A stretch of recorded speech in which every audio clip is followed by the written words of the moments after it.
Merci infiniment. Bonjour. Je crois beaucoup aux collisions créatives. Alors, c'est quoi les collisions créatives? C'est quand vous rencontrez quelqu'un que vous n'avez jamais vu auparavant et que 10 secondes après, vous avez tout de suite des échanges et des idées qui avancent et des choses qui émergent qui n'ont jamais été pensées auparavant.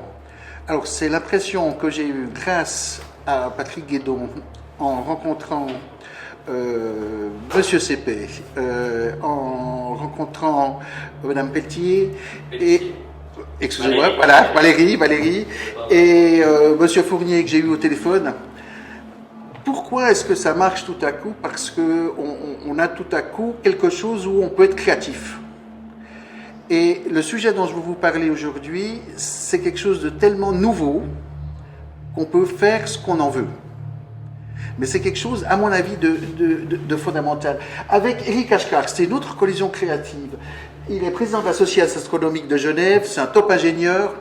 Il est notamment top ingénieur pour le trafic aérien de toute la Suisse au niveau des radars.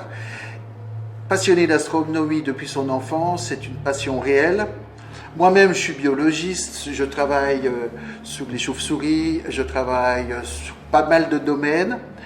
Mais au Muséum d'histoire naturelle, on aime bien essayer d'identifier des projets qui sont assez nouveaux, qui ne sont pas encore dans l'air du temps, mais qui le seront certainement. On le sent instinctivement. C'est un peu comme quand vous êtes tout à coup séduit par un bon tableau ou bien une belle aventure. Et c'est de donner un élan aux choses, de voir si les choses vont partir, est-ce que d'autres s'en empareront, et après, quelque part, de nous retirer. Eh bien, cette nouvelle chose dont je vous parle, ce qu'on appelle un peu un projet nouveau dans la question de l'environnement, c'est la question de la nuit. Il y a 40 000 ans, il y avait des êtres qui se côtoyaient, des chauves-souris, un loup qui allait devenir le chien, c'est le premier animal à avoir été domestiqué, et nous-mêmes qui étions, encore pas très dans un monde entre guillemets civilisé ou moderne. Mais il y a déjà quelque chose de fondamental dans l'histoire de l'humanité, à mon avis. Si je parle avec vous, tous ces mots, on les a inventés. On les a inventés notamment en chassant, ou en étant actifs pour dire, voilà, là il y a un mammouth, etc. Mais je pense qu'il y a plein de mots qui sont nés sous un paysage qui revient tous les 24 heures. Pour tous les humains, c'est le paysage nocturne, les étoiles. Je suis persuadé que la première fois qu'une maman ou un papa a dit « il était une fois », c'était sous une voûte étoilée.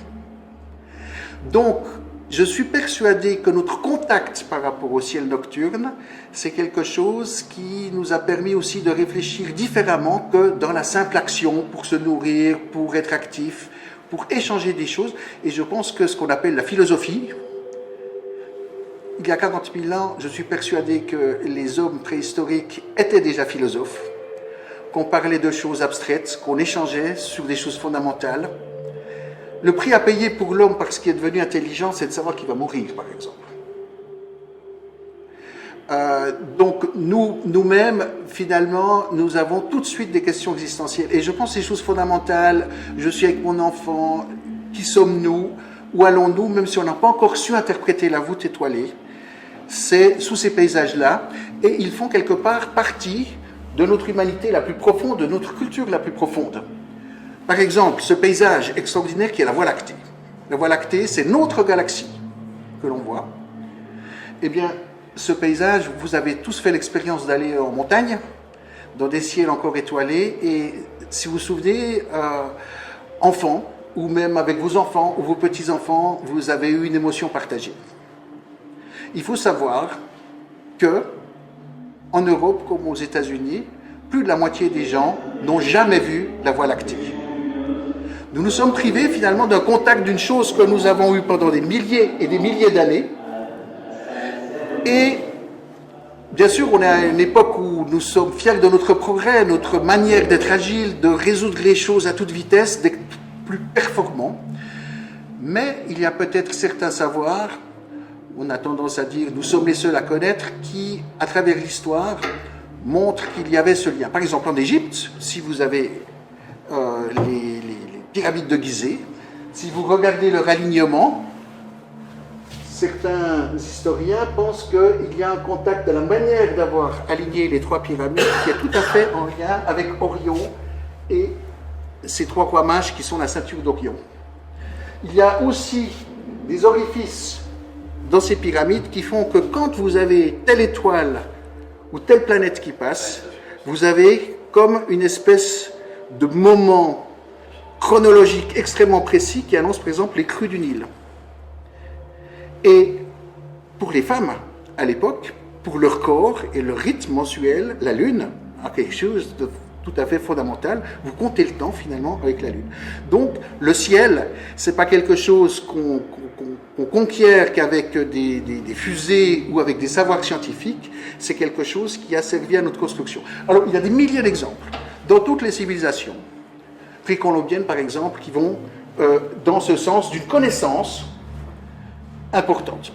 Et il y a un phénomène qui s'est produit, vous allez dire, il y a bien longtemps, à vue humaine. Bon, moi j'ai 63 ans bientôt, ça me paraît lointain, la fin du XXe siècle.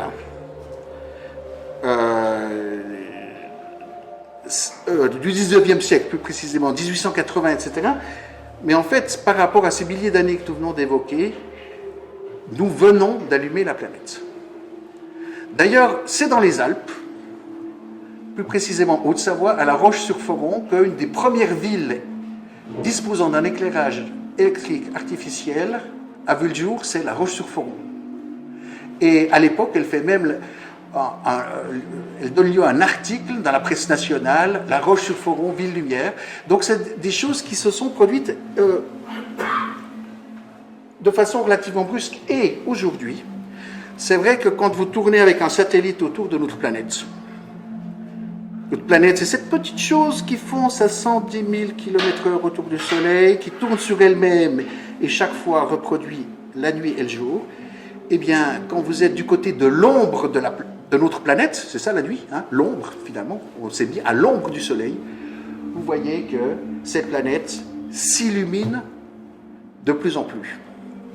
Si vous étiez pilote ou astronome il y a 30 ans, vous auriez la moitié des lumières que vous voyez sur cette image. Tous les 20 ou 30 ans, nous doublons actuellement le nombre de points lumineux.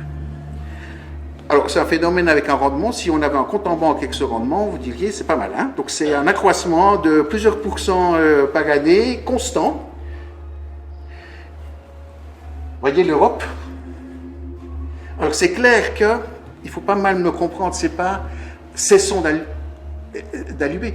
Il y a des régions pour lesquelles c'est un problème. On voit très bien que dans des régions d'Afrique où on a des problèmes d'électricité et d'énergie, c'est un vrai drame et c'est un problème de ne pas pouvoir s'éclairer. Mais vous avez ce qu'on appelle un suréclairage de certaines régions du globe. Une pollution, c'est un trop d'eux.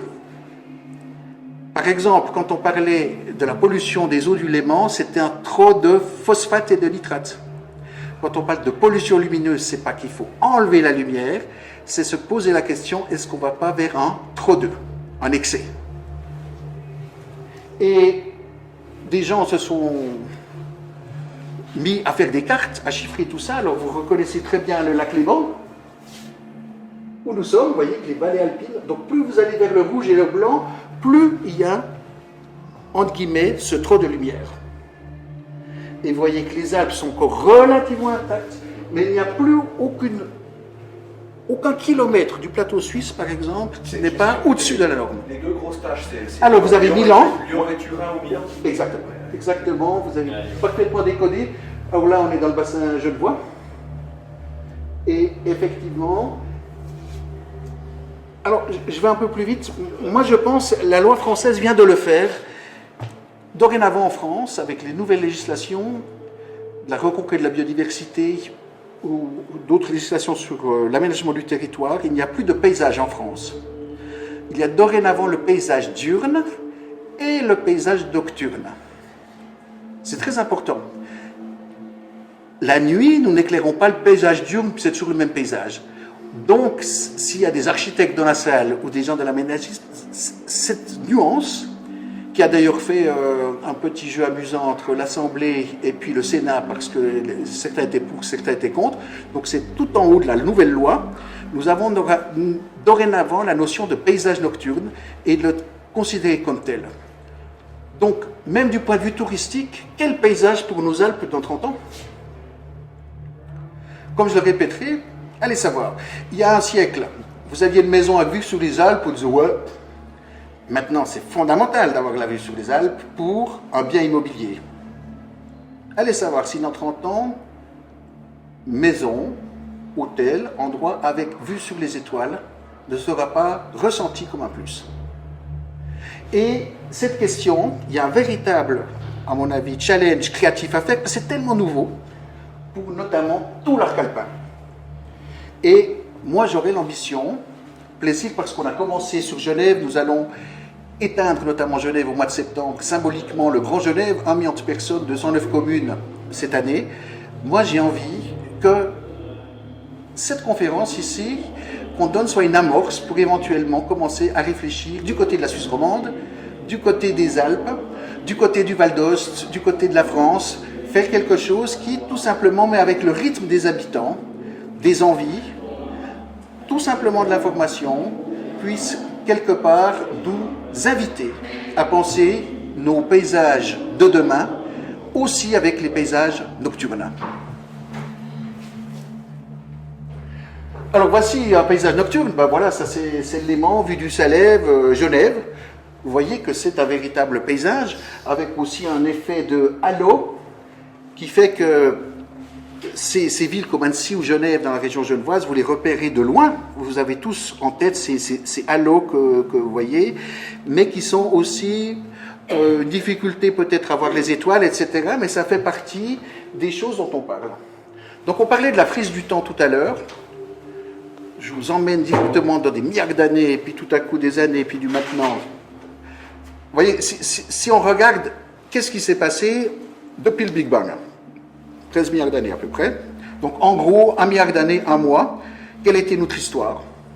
Bien, nous, le système solaire, 4,5 milliards d'années, on est né au mois de septembre. Tout à coup, il y a la photosynthèse qui arrive. C'est pas rien la photosynthèse, c'est ce qui fait que l'oxygène que nous respirons tous est fabriqué. Vous savez que l'oxygène que nous respirons, c'est le produit d'une activité biologique. Chimiquement, normalement, il ne devrait pas y avoir d'oxygène dans notre atmosphère, c'est en fait quelque chose de vivant. Donc la planète devient un peu vivante, il commence à y avoir des cellules, on s'organise de mieux en mieux, et on est au mois de novembre déjà. Et si on continue, on arrive au mois de décembre. Alors, le mois de décembre est assez amusant si on prend ces jours. Par exemple, les reptiles débarquent le 23 décembre, les poissons c'est le 17 décembre, les dinosaures le 25 décembre, vous voyez, on arrive vraiment vers la fin de l'année, les mammifères le 26 décembre, et si vous continuez, vous avez l'extinction des dinosaures il y a 63 millions d'années. On parlait du temps et de la longueur du temps. Quand la roche-sur-Foron s'allume, est-ce que c'est très longtemps en arrière pour moi, humain, qui a une vie, voilà, j'espère que quand même pas de juste 70 ans, comme on dit en France, mais plus. Mais est-ce que c'est longtemps en arrière? Du point de vue de cette manière de voir les choses, vous vous rendez compte que les dinosaures, c'est le 30 décembre, c'est 63 millions d'années. Et si vous regardez comment ça s'organise le 31 décembre, les premières lignées d'hominidés, c'est à 10h15 du matin que nous naissons. Et l'homme moderne qui migre depuis l'Afrique, c'est à 11h58. L'homme de Néandertal nous a quittés à 11h59, c'est à peu près il y a 20 000 ans. Et si vous devez voir comment se déroule la dernière minute de cette année, vous vous rendez compte que la dernière glaciation, c'était 45 secondes avant maintenant, que l'agriculture naît il y a 35 secondes avant minuit, et notamment que la naissance du Christ se fait 6 secondes avant maintenant.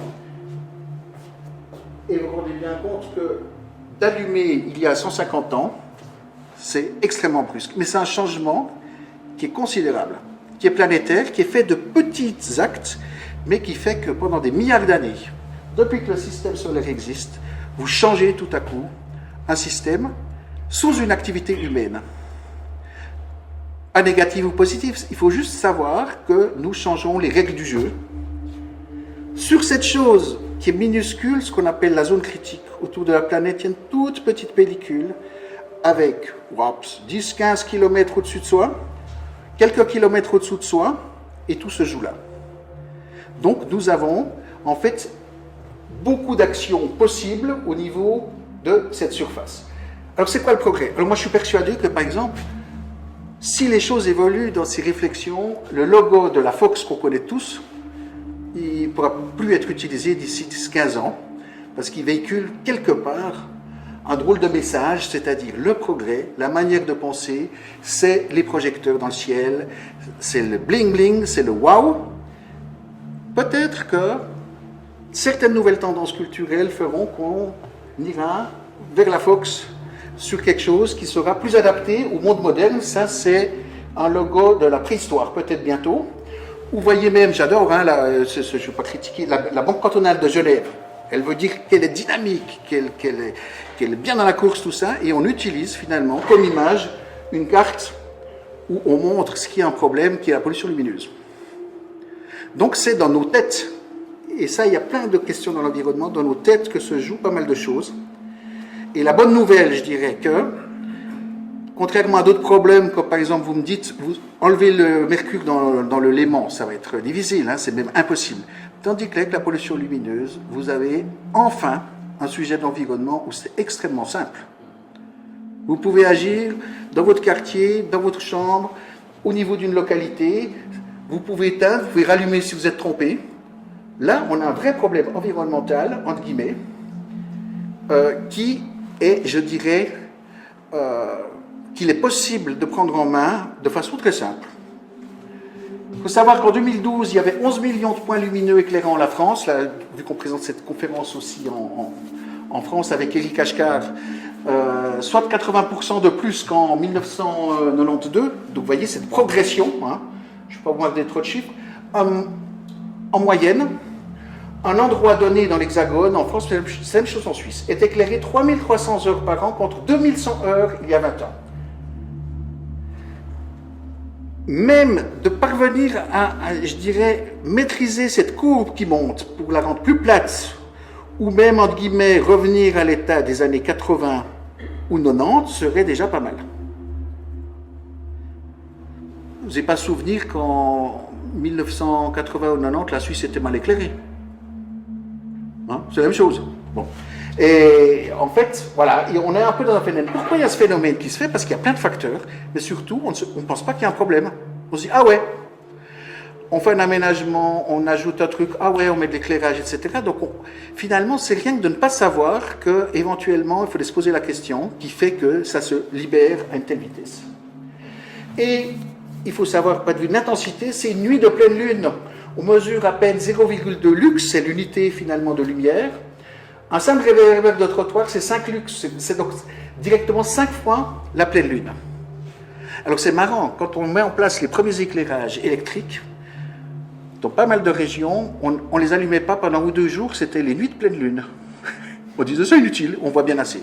Voilà. Et c'est vrai, c'est comme le son.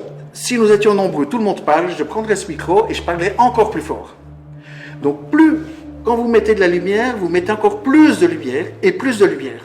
Vous avez tous souvenir dans une fête où vous dites, mais pour qu'on m'entende, je dois gueuler pour que mon copain puisse comprendre ce que je lui dis. Donc c'est une espèce de système d'inflation par lui-même. Si on revient à notre homme préhistorique et même dans des fourchettes de temps encore plus courtes, c'est vrai que le début de l'électricité, d'éclairer finalement nos habitations, ben on essayait quand même d'économiser l'électricité, parce que le poste d'électricité dans un ménage, il n'y a pas si longtemps que ça, il y a 50 ou 60 ans, c'était pas rien. Donc on disait aux gamins, éteins la lumière, il ne faut pas gaspiller de l'argent. Et c'est vrai que pour diverses raisons, c'est un poste qui, dans nos poches, nous paraît moins important.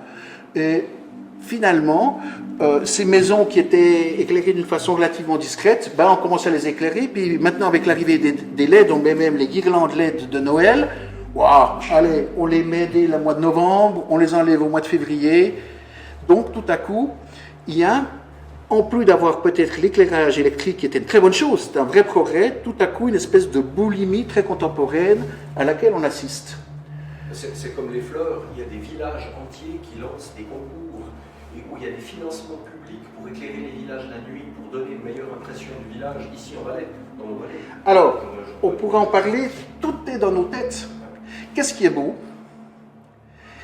Qu'est-ce qui est bien? Et pourquoi?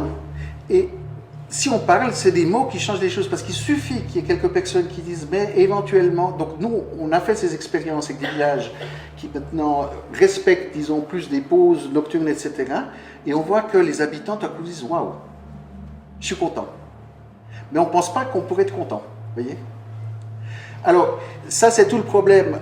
Par exemple, quand vous avez l'exposition universelle aux États-Unis des premiers en 1920, pour montrer qu'on éclaire tout, pour dire que ça, c'est le progrès. Vous voyez, donc c'est une manière de positionner qu'est-ce qui est en plus. Voilà. Donc, vous avez absolument raison. Ça, et maintenant, bien sûr que ça peut être très joli, ces fleurs, etc. C'est juste se dire, mais finalement... Alors, moi, ce que je pense, c'est qu'il ne faut pas faire la leçon ou bien dire « Oh, stop, attendez, là, etc. » Donc, je pense que... moi, je suis très optimiste, en fait. J'ai des questions d'environnement depuis des dizaines d'années, mais je pense que les gens, ensemble, quand on leur laisse prendre les choses en main, quand ils ont l'information scientifique, mais aussi les échanges, puis se dire que c'est vrai, culturellement, la nuit, ça nous angoisse, mais quelque part, on s'est fabriqué toutes ces histoires. Hein, on a utilisé la nuit. Regardez plein d'expressions dans la langue française où on dit la nuit, le jour, tout va bien, c'est la nuit. Donc nous sommes complètement marqués par cette aversion, entre guillemets, symbolique du jour où il y a le progrès, les choses qui vont, etc., puis la nuit où tout se fait. Et pour dire les choses un peu rapidement, vous savez, quand il y a un ciel bleu, vous êtes enfermé parce qu'il y a les rayons du soleil, les ondes bleues qui ne font que se collisionner. C'est que la nuit que vous voyez loin, qu'on n'est pas enfermé. Les gens se sentent oppressés par la nuit. C'est l'inverse. Vous voyez à des milliers d'années-lumière, vous voyez grand. Et le jour, vous voyez enfermé. On devrait être plutôt oppressé par le ciel bleu qui ne permet pas de voir au-delà du vitrage. Vous dites ça aux gens, ils disent « Ah ouais, oui, donc... Alors, les animaux, alors, bien sûr qu'il y a des enjeux de biodiversité en soi, mais les animaux sont aussi des magnifiques ambassadeurs pour nous dire des choses. Quand on s'occupe d'eux, quand on regarde une problématique à travers eux, souvent, nous les humains, on se dit, tiens, ça peut aussi nous permettre, nous, de faire des choses. Alors, on est dans ce salon avec toute cette faune. Alors, bon, c'est pas photographié dans une clairière du Valais, ça n'existe pas. Hein, une concentration de sangliers, de cerfs, tout ça sur 1 mètre carré, c'est du Walt Disney, c'est le Muséum de Genève. Donc, il y a une concentration de 1000 fois trop d'animaux. L'essentiel, en fait, de la vie qui nous entoure, c'est nocturne ou crépusculaire. La plupart des animaux, on verra des chiffres, les batraciens, les reptiles, tout ça, on vit la nuit. Alors ça, c'est l'évolution. C'est le fait que le jeu entre proie et prédateur a fait que tout à coup, on a trouvé des équilibres en étant plutôt crépusculaire, en étant plutôt dans la nuit profonde. Imaginez que vous faites un match de foot nocturne. Là, on vous éclaire, vous arrivez à jouer au ballon. Si on éteint les éclairages, vous n'avez plus rien, vous ne pouvez plus jouer. Ben, dans la nature, c'est l'inverse. C'est-à-dire qu'on joue bien au ballon de nuit, mais à peine que vous mettez les éclairages, il y a une espèce de barrage de lumière qui se met et vous ne pouvez plus fonctionner comme dans un jeu de foot dans l'écosystème de la biodiversité. Alors, il y a des vedettes, on les a tous croisés en voiture, etc. Donc les renards. Quand on pense aux oiseaux, bien sûr, les chouettes qui ont une acuité visuelle extrêmement perçante. Mais si j'entre par la petite porte oiseau, comme dans un hypertexte, hein, je joue Internet dans ma manière de faire, à coup je oiseau, on va vous dire, il y a les chouettes, vous pensez à ça, mais pensez aussi qu'il y a d'autres oiseaux qui utilisent la nuit différemment, c'est par exemple les oiseaux migrateurs. Si vous allez sur le col de Bretolet, qui n'est pas loin d'ici, ou bien sur le col de Jaman, du côté du canton de Vaud, et ça se fait, les scientifiques le font, vous mesurez le transit migratoire, vous vous rendez compte que c'est de nuit que notamment les fauvettes des jardins migrent parce qu'elles utilisent les étoiles pour se diriger. Donc on se repose de jour et on vole de nuit. Donc il y a même une activité de ce qui nous paraît être un animal diurne qui est fondamental la nuit. Et bien sûr des champions de la nuit comme le Grand-Duc avec une acuité visuelle absolument extraordinaire. Et puis nos chers chauves-souris. Alors les chauves-souris, bon, il y a 30 espèces en Suisse. Quelques-unes ont trouvé la combine, c'est souvent des espèces plutôt courantes comme les pipistrelles, tout ça. Plutôt que d'aller chasser, on attend que les insectes soient tirés sur les lampadaires. Et puis, donc on joue à la toile d'araignée et on gobe les insectes. Mais la plupart des espèces sont vraiment lucifuges, c'est-à-dire que toute source de lumière, même des fois minime pour certaines espèces, fait écran. En fait, la lumière qui change les règles du jeu, la lumière qui fait perdre peut-être les étoiles et les points de repère, peut aussi devenir mur immatériel qu'il est difficile de franchir. Si vous mettez une rangée de lampadaires sur le chemin d'une chauve-souris comme le petit rhinolophe, il sera incapable de franchir l'obstacle. C'est comme si vous mettez pour un animal terrestre une autoroute sans passage à faune, où tout à coup il y a une rivière. Donc c'est un mur immatériel que l'animal n'arrive pas à franchir. Donc vous changez plein de petites règles du jeu.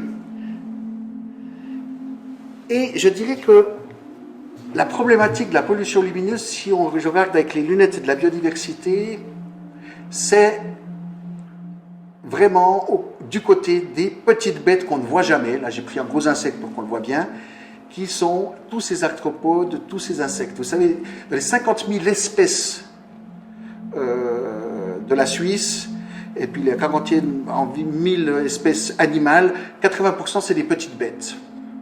Juste une question. Dans un hectare de forêt, ces grosses bêtes comme au Muséum de Genève, vous pensez qu'il y a combien de kilos sur un carré de 100 mètres sur 100 mètres? Je vous donne le chiffre. 18 kilos, on dit. 18-20 kilos. Combien de kilos de petites bêtes? 900. Bravo monsieur, vous êtes... voilà, vous avez la cohérence. Beaucoup de gens disent 40 kilos, 50 kilos. Ouais, 1000 kilos. En fait, la biodiversité, elle est au niveau de petits organismes qu'on ne voit pas. Et on constate malheureusement maintenant une baisse incroyable de la biomasse de ces insectes. Par exemple, une étude a révélé en Allemagne qu'en une vingtaine d'années, on avait perdu près de 80% de la biomasse des insectes. Voilà. Pour les personnes qui ont un peu mon âge, vous vous souvenez quand on descendait dans le sud de la France en voiture? Les insectes sur les pare-brises? Vous faites la même expérience maintenant? Plus personne. Il y a effectivement cette espèce d'iceberg dont on voit la pointe, mais qui est en train de fondre du dessous, de façon un peu invisible. Alors bien sûr que c'est plusieurs facteurs. Il y a l'aménagement du territoire, il y a les pesticides, et les scientifiques, mais très récemment, ont mis le doigt sur cette question de la pollution lumineuse. Chaque nuit, un lampadaire tue à peu près 150 à 200 insectes. Donc chaque nuit, avec ces points lumineux, c'est des millions d'insectes qui sont décimés. Et je dirais que l'impact le plus puissant, en dehors de ces bêtes qu'on voit, le plus fondamental et le plus profond, c'est au niveau de cette biomasse de petits insectes. Combien tu dis que tu es un lampadaire chaque nuit? 150. On trouve aussi des chiffres 400, ça dépend du lampadaire. Hein. Donc en fait, il y a un impact sur cette biodiversité fondamentale et invisible, mais qui est à la base de tout l'écosystème. C'est comme le plancton dans les océans, vous voyez. C'est quelque chose qui fait que sans le plancton, il n'y a pas les baleines. Voilà. Alors, nous, on a un peu de la peine à voir ces choses, peut-être, dans des régions comme la Suisse, parce qu'il n'y a pas encore une combinaison de facteurs si dramatique qui fait que tout ça... mais si vous allez sur les plaines d'Allemagne, ou même les plaines de la Beauce, je vous assure qu'il y a un problème inquiétant. Donc, c'est vrai que les Alpes sont appelées comme vocation, et je pense que, moi je suis persuadé que ça va intéresser les touristes, ça va intéresser les gens, de territoire qui sert quand même, comme la forêt amazonienne, mais de poumon à la biodiversité et à ce tissu. et qu'il y a une vocation qui pourrait être affichée et que les gens verront dans la valeur non seulement de nos paysages alpins, de toutes les possibilités que nous avons, aussi le plaisir d'être dans un lieu qui finalement pourrait avoir un intérêt du point de vue à quoi ça sert en Europe, hein, si on prend tout l'arc alpin, mais aussi c'est beau, c'est sympa, etc. Donc c'est un problème d'affichage. Encore des mots. Je dirais presque, la nuit a besoin de marketing.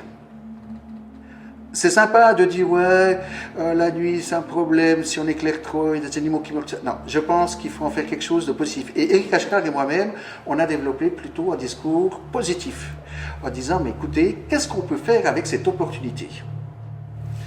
Donc je ne dis pas, luttons contre la perte de la nuit, je dis, reconstruisons la nuit. Réinventons les choses. Rediscutons avec nos enfants. Les papas et les mamans, essayez de ne pas habituer votre bébé avec une veilleuse et puis essayez d'éduquer que la nuit est son ami. Et c'est donc un challenge qui est à la fois culturel, scientifique, etc. Donc un challenge qui intéresse tout le monde et vous transformez un problème pour qu'il devienne finalement un forum et une opportunité d'échange. Alors moi j'ai assisté à certains essais dans des villages, je vous assure, tout à coup les gens qui ne se parlaient pas dans un quartier se parlent parce qu'ensemble ils ont décidé de faire une opération autour d'une extinction momentanée avec des télescopes pour regarder les étoiles. Donc vous avez tout à coup une opportunité à faire de la nuit quelque chose qui rassemble, qu'on peut positiver et qui permet de tout faire. Alors selon les cas, vous faites de la philo, ou bien vous faites de la science, ou bien vous faites de la sociologie, ou bien vous faites de l'économie, ou bien vous faites de la biologie, ou vous faites, on va le voir par exemple, de l'astronomie, on va y revenir. Et même les plantes sont impactées. Même les plantes sont impactées. Si vous placez un éclairage qui est vers le haut dans un parc, vous verrez que votre arbre aura une phénologie différente. Les feuilles vont sortir pas à la même époque, etc. Et notamment, si on parle des liens, on parlait de la lecture un peu écosystémique, on sait qu'un territoire qui est éclairé artificiellement, du point de vue des pollinisateurs ou même la rentabilité, perd un peu. Vous voyez, c'est pas la catastrophe, c'est pas le truc, oh mon Dieu, il faut essayer de penser global. Et les animaux sont là pour nous montrer que par rapport aux ondes de la lumière, ben finalement, tout le monde est concerné. Vous avez, c'est le seul tableau, ne vous effrayez pas, je ne vais pas vous bombarder de chiffres. À gauche, des lumières très courtes, les ultraviolets. À droite, la lumière longue. Vous savez que la lumière blanche est constituée, vous vous souvenez, de tous les spectres de ces couleurs.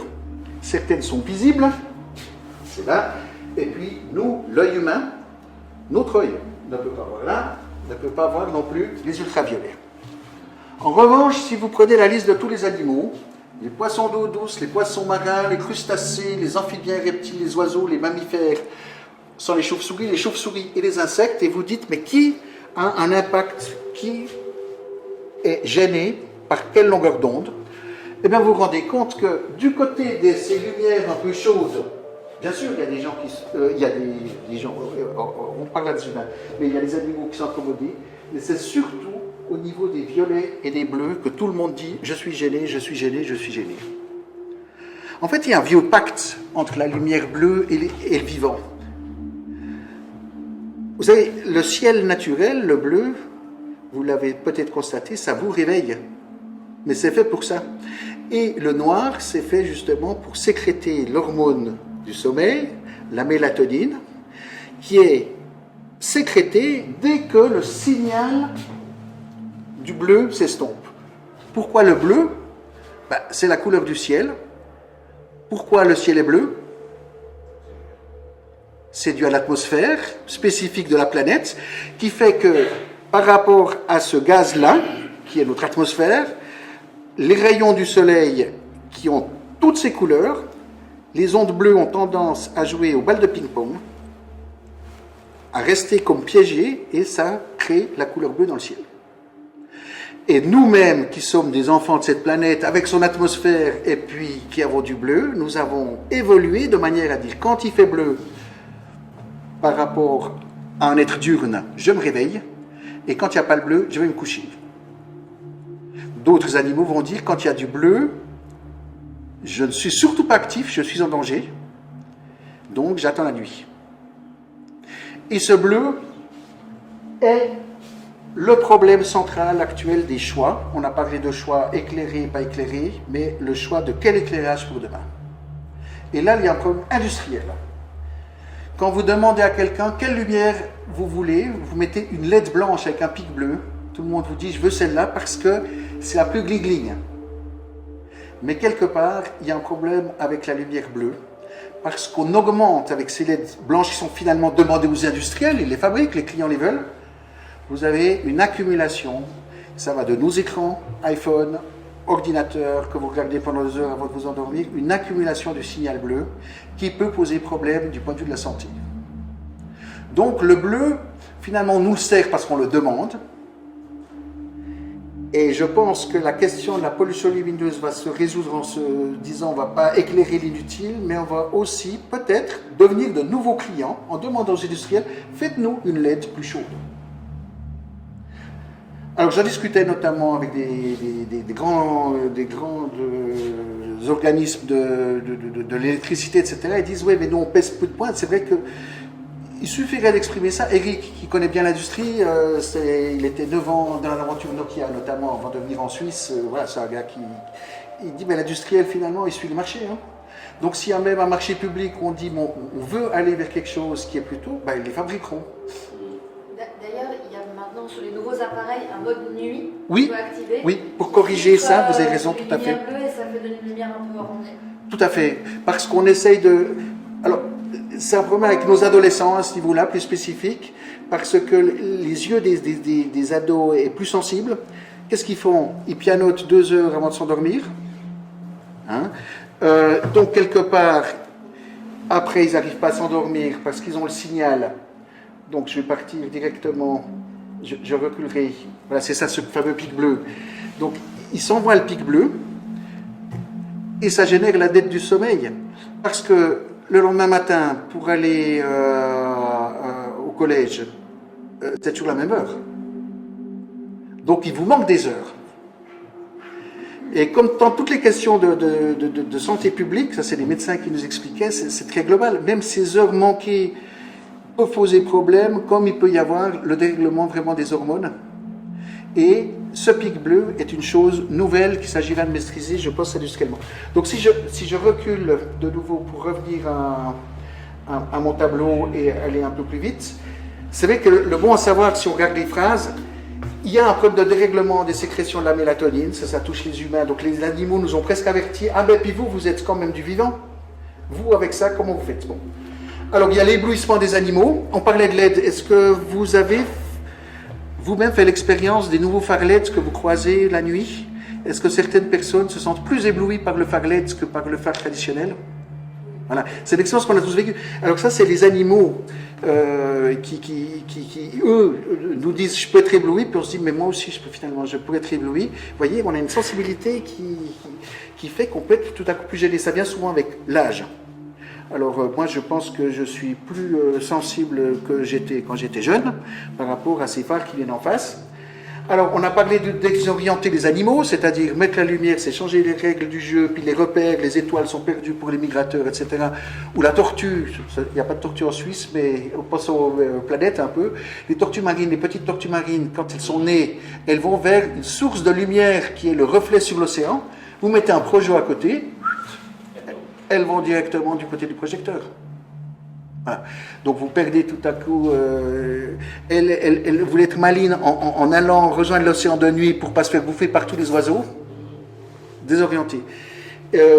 L'origine du film de Hitchcock, Les Oiseaux d'ailleurs, c'est ça, hein, c'était un feu dans le brouillard, il y avait une hécatombe d'oiseaux, il y avait un fait divers, puis ça l'a inspiré pour faire le film des oiseaux. Oui. Il aurait peut-être mieux fait de faire un film sur la protection des oiseaux, et là, voilà. Donc en fait, c'est la notion d'éblouissement. Et puis, on vient dire, avec l'image du match de foot, on modifie des règles qui sont établies. Vous mettez des centaines de milliers d'années, des millions d'années, pour avoir un équilibre entre celui qui vous attrape, le prédateur, et puis vous qui êtes la proie. Puis tout à coup, vous changez les règles du jeu. Vous avez mis des milliers, des centaines de milliers d'années pour vous camoufler dans la nuit, puis tout à coup, vous êtes éclairé et vous devenez une proie. Donc, vous voyez, et puis les pièges écologiques, vous avez tous vu ces animaux qui tournent autour des lampadaires et qui finalement finissent épuisés parce qu'ils confondent le lampadaire et la lune, et puis ces barrières immatérielles, parce qu'il y a une rangée de lampadaires, on contourne. Et il faut savoir que cette question, donc on se dit, mais finalement, la pollution lumineuse, ça touche qu'une catégorie d'animaux nocturnes, mais en fait non, ça touche toute la palette du vivant, des mammifères aux poissons d'eau douce ou salée, en passant par les oiseaux, aucune catégorie d'animaux n'est épargnée. Vous pouvez provoquer des problèmes de pollution en mettant des lampadaires le long, par exemple, d'une rivière. Vous avez un impact même sur les poissons, vous voyez, ça ne s'arrête pas à la surface de l'eau. Et beaucoup d'espèces dans le monde vivant sont nocturnes. Alors, si on prend des chiffres, 60% des invertébrés des mammifères, donc la majorité de notre biodiversité, elle fonctionne la nuit. 90% des amphibiens, grenouilles, petites salamandres, et puis, les papillons de nuit, tiens. Vous serez peut-être surpris d'apprendre que les papillons qu'on voit dans les prairies de jour, etc., c'est en fait que le 10e des papillons, même moins, 95% des espèces de papillons de la faune suisse sont des papillons de nuit. Donc on dit les papillons disparaissent. En fait, c'est nouveau, cette chose invisible. L'impact sur les petits papillons de nuit qui font la biodiversité des lépidoptères, on le voit moins, parce que c'est la nuit, c'est des petites bêtes, donc c'est quelque chose qui nous frappe moins. Donc il y a une espèce d'érosion de la biodiversité, et on pourrait dire que les effets de la pollution lumineuse participent, d'après les scientifiques, et ça c'est surtout des études récentes, c'est pour ça que c'est un problème émergent, à la perte plus générale de biodiversité constatée depuis que l'humanité est entrée dans l'ère industrielle, qui est interprétée par certains écologues comme, vous l'avez vu dans vos journaux, une 6e extinction. C'est vrai que quand vous regardez la courbe de régression des populations des biomasses, et maintenant d'espèces qui disparaissent, la courbe est plus brutale encore que quand la météorite ou les volcans avaient provoqué l'extinction des dinosaures. Parce que le temps de l'évolution, c'est vraiment pas le nôtre. Même si ça prend 200 ans, pour l'évolution, c'est extrêmement rapide, c'est violent. L'extinction des dinosaures, ça ne s'est pas fait en un jour. Hein. Ça s'est fait certainement plusieurs centaines d'années. Et le rééquilibrage de l'extinction, ça a pris 2 millions d'années. Vous voyez ? Donc on est dans un ordre d'idées de penser le temps, on n'est pas habitué. C'est comme si je vous demandais de penser en centaines de milliards de dollars. Vous avez pu savoir ce qu'on peut se payer avec ça, qu'est-ce que ça représente. Donc en fait, c'est un grand chiffre, mais ces questions environnementales, d'effondrement et puis de choses comme ça, c'est vrai que ça nous oblige à penser non pas dans juste qu'est-ce que je fais dans 2 ans, comment je suis performant, tout ça. Tout à coup, vous devez apprendre à repenser de façon même transgénération, de vous dire, mais dans 100 ans, des choses comme ça. Et moi, je dis aux enseignants, mais réapprenez peut-être un peu la géologie à vos élèves, savoir ce que c'est que le temps long. 1800, Voltaire, etc., pour un biologiste, il vient de mourir. Pour nous, ça fait bien longtemps. Jésus-Christ, 2000 ans, ça nous paraît la nuit des temps, mais ce n'est pas du tout la nuit des temps. Ça vient de se produire. Et quelque part, au centre de tout ça, il y a l'homme. Alors l'homme qui est quelque part concerné par les effets, mais qui est aussi cet être intelligent, parce que vous avez évolué avec ces mots, qui pouvons peut-être réagir. Et encore une fois, il n'y a pas beaucoup de sujets actuellement dans l'environnement. Je dirais le plastique, par exemple. Je pense que là, le plastique, on pourra réagir assez vite. Parce qu'on pourra se dire, tiens, on va changer la production de plastique. On va peut-être éviter que l'équivalent de 33 000 bouteilles de plastique produites chaque année finissent dans l'océan. C'est le chiffre à peu près. Hein. Actuellement, là, vous pouvez faire quelque chose. L'éclairage, le suréclairage, vous pouvez faire quelque chose. C'est assez simple. En revanche, il y a des questions comme des contaminations chimiques ou des choses comme ça. C'est beaucoup plus difficile. Vous dites, mais comment on va faire? Là, vous avez tout à coup la démonstration possible d'une chose qui est absolument faisable, qui peut se faire depuis... Alors, je vous parlais des animaux qui font la démonstration du problème. Ça, c'est une espèce qui s'appelle l'oreillard commun. Le Murat Bechstein, tous les deux, ils ne vont pas utiliser le paysage diurne. Ça, c'est Genève vue d'avion de nuit. Ils vont utiliser... Ça, c'est leur paysage. Vous voyez qu'il est complètement fragmenté, hein, quelque part. Il n'y a pas que le ronde qui fait qu'on pourrait... Elle vole, elle s'en fiche de tout. Mais là, on ne va pas pouvoir passer. Vous voyez, on refait un nouveau territoire. Ou même le centre-ville. Hein. Quand vous dites on ne va pas pouvoir passer, même sur une route de campagne, même une alignée de réverbères, stoppe le passage. Ouais. Quand on va gagner son terrain de chasse, parce que quand on sort de sa colonie, finalement, on va chasser à quelques kilomètres, puis on a un parcours, si possible, sûr et efficace. on va le contourner. On va ajouter des kilomètres. C'est comme si vous avez une déviation, voilà, pour tel truc, puis vous devez passer par le col, machin, puis revenir par derrière. Et c'est tout simplement la rangée de lampadaires qui vous empêche de passer. Pourquoi? Parce que passer dans cet éclairage, c'est peut-être prendre un risque, c'est instinctif, d'être exposé à un prédateur, une chouette qui peut vous repérer, vous voyez. Puis comme les chauves-souris, je fais un petit aparté, qu'est-ce que c'est que les chauves-souris? C'est un petit par année, ça peut vivre jusqu'à 30 ans, moyenne. Si vous êtes un prédateur comme ça, en top, et vous ne pouvez pas vous payer le luxe de vous faire manger encore, même quelques individus, donc on a prudence totale pour ne rien perdre. Et là, on se dit, oups, la rangée de lampadaires, ou même vous éclairez une sortie de gîte avec une lampe. Alors, par exemple, à l'église de V, où il y a une colonie très intéressante d'une espèce très rare en Suisse, ça a été fait. C'est-à-dire que l'endroit où sortent les chauves-souris, il n'y a pas d'éclairage. Mais c'est tout con, hein, on va dire. C'est tout simple. Il suffit que quelqu'un soit attentif à la chose, le dise, que les gens disent oui, bien sûr, qu'on intègre, et basta, c'est fini. En fait, c'est d'une simplicité des fois déconcertante. Il faut juste savoir. Alors, c'est vrai que si on regarde, voilà, c'est autre chose, c'est un autre paysage, c'est le paysage de nuit. Alors, il y a des gens qui vont vous dire, mais waouh, New York éclairé, moi j'adore ça, etc. Donc, il y a eu une panne notamment à Londres une fois. La police a été prise d'assaut parce que les gens téléphonaient, il y a un grand truc blanc qui est en train de nous tomber dessus et répétait sans arrêt, non monsieur, les martiens ne sont pas en train d'attaquer, ça s'appelle la Voie lactée. Hein? Parce que les gens n'avaient jamais vu la Voie lactée, ils se disent, oh oui, c'est quoi ce truc? Bon. Donc en fait, c'est... Alors par exemple là, c'est l'emplacement de ces chauves-souris sensibles sur un paysage, on met un petit émetteur, très très très léger, très sympa, donc il va se décoller tout seul, ces petites bêtes, rassurez-vous, ne sont pas martyrisées. Alors on se dit, tiens, si on met sur le paysage diurne où elles sont, et puis si vous regardez, il n'y a pas besoin d'avoir plein de courbes, où va-t-elle chasser? Ben, vous voyez, elle évite chaque fois, dans ce territoire qui est dans le pays de Jay, près de Genève, les zones éclairées. Et il y a des études beaucoup plus encore chiffrées qui montrent qu'on ne va pas chasser près des lampadaires et on évite même ces zones éclairées. Donc, on vit dans un monde, et c'est vrai que parce qu'on n'y pense pas, on se dit c'est beau, on s'est bien éclairé, toujours plus éclairé, puis si possible même que ça fasse beau mais que ça ne serve à rien, c'est par exemple les bulles qui éclairent le ciel. Alors il y a bien longtemps, là on a parlé de biologie, on va parler d'économie, etc., mais les astronomes, eux, l'ont vu depuis des dizaines d'années. Les astronomes amateurs notamment, quand vous avez un ciel qui subit ce halo de pollution lumineuse, voyez le nombre d'étoiles, vous avez tous fait l'expérience, quand vous montez en montagne, ou même un seul lampadaire qui est juste près de vous, comme ça vous efface peut-être la vision. Donc si vous voulez voir toutes les étoiles, il faut effectivement diminuer cet effet de halo.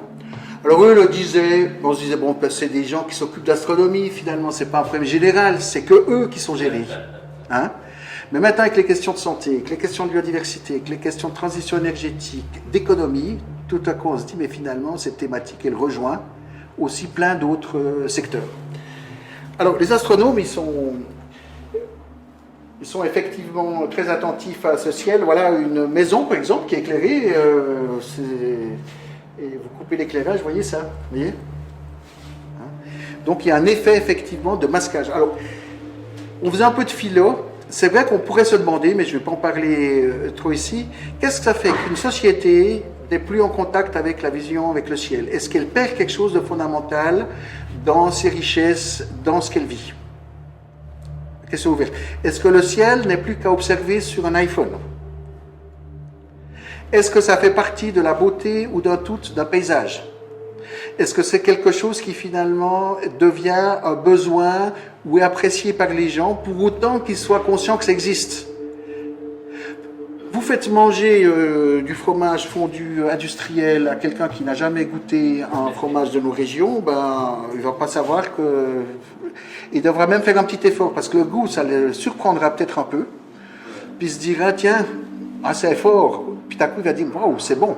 Voyez? Donc, il y a un problème d'éducation, hein, dès le début, ou d'enthousiasme, et ça dépend de personnes. quand je rencontre Jean-Pierre Sépère, on évoque cette question, tout de suite, ah ouais, voilà, vous voyez, donc à la limite, vous-même, quand vous êtes conscient de ces choses-là, vous pouvez devenir un peu ambassadeur de la chose, puis je vous montrerai des cas. C'est marrant, il y a des gens qui sont revenus après la conférence et se sont dit, mais maintenant je ne peux plus m'empêcher de voir quand je suis au volant de ma bagnole où il y a des lampadaires inutiles en me disant, mais qu'est-ce que c'est quoi cette histoire, à quoi ça sert, etc. Ça vous change le regard. Apprenez à devenir des bons lecteurs du paysage nocturne. Et vous verrez que ça va vous amuser. Et alors il y a des gens ultra sensibles, par exemple, ça c'est où Michel Mayor, le découverte des exoplanètes, va notamment travailler au Chili. Alors là, c'est interdiction même, quand les gens observent la nuit, d'avoir votre lampe de chevet allumée dans votre hôtel, si vous ne baissez pas les stores, parce que même ces photons-là, ça fiche en l'air les mesures, vous voyez.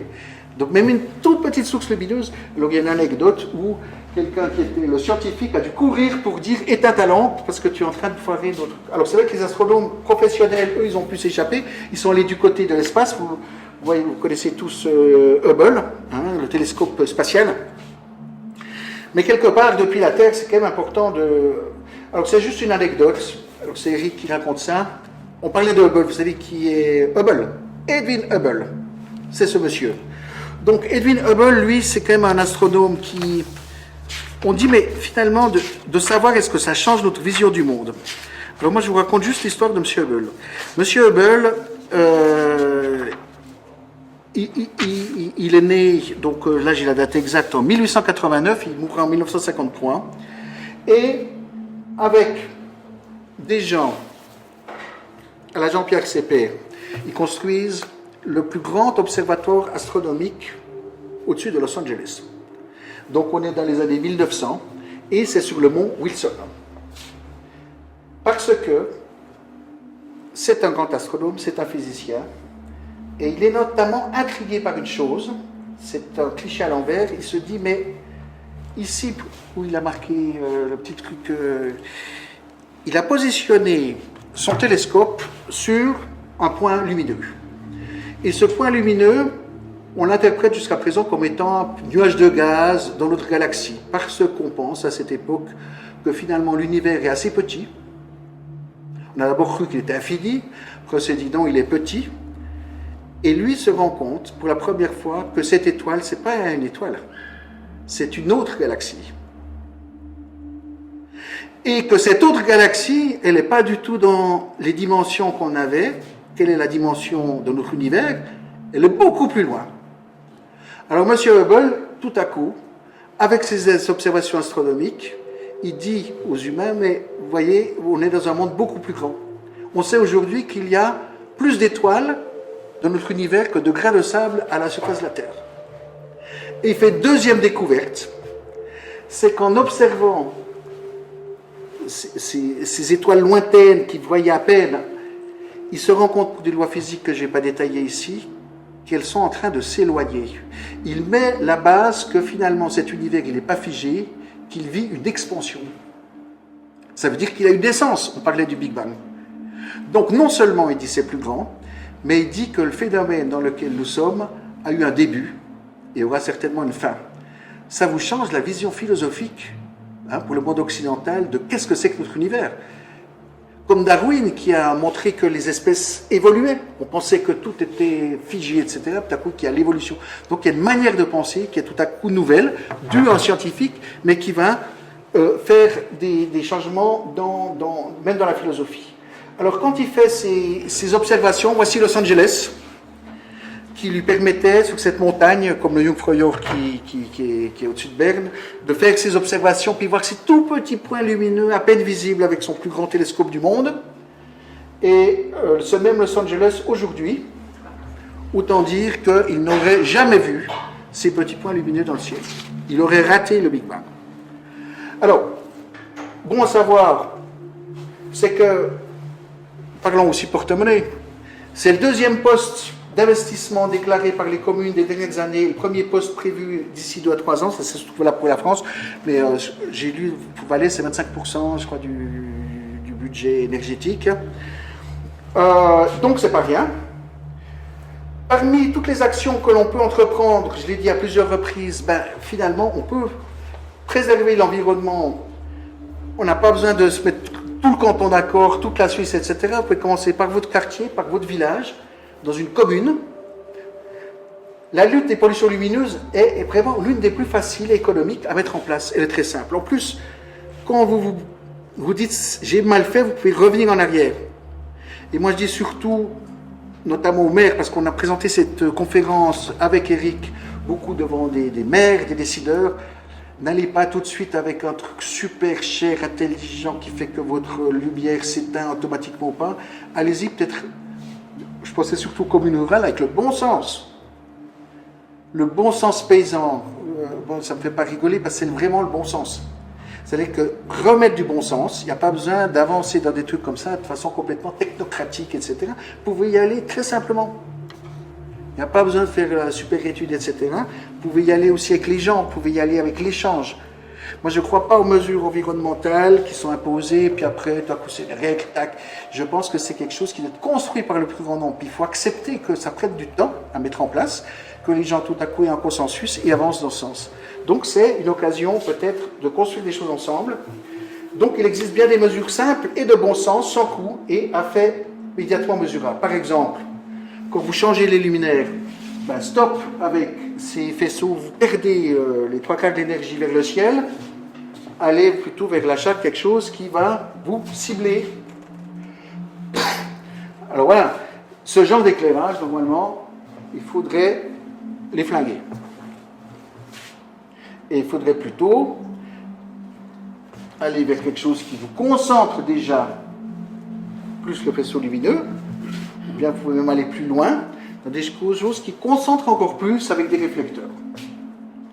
Donc, maintenant, il ne s'agit pas d'enlever tous les lampadaires et de changer, mais c'est juste se dire, tiens, une mesure, quand je change mon mobilier, je pense aux ampoules que je vais mettre, je pense au type de mobilier.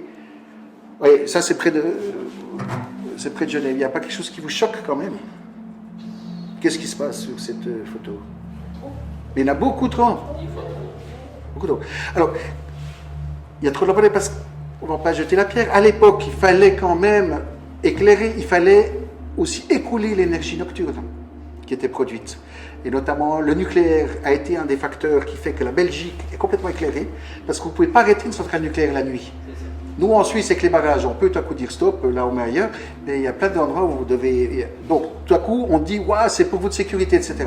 Alors, depuis qu'il y a ces questions d'environnement et de pollution lumineuse, il y a les chiffres et les statistiques qui commencent à tomber. On se rend compte, à coup, il y a des chiffres qui tombent. Accidentologie, plutôt aggravée par trop d'éclairage.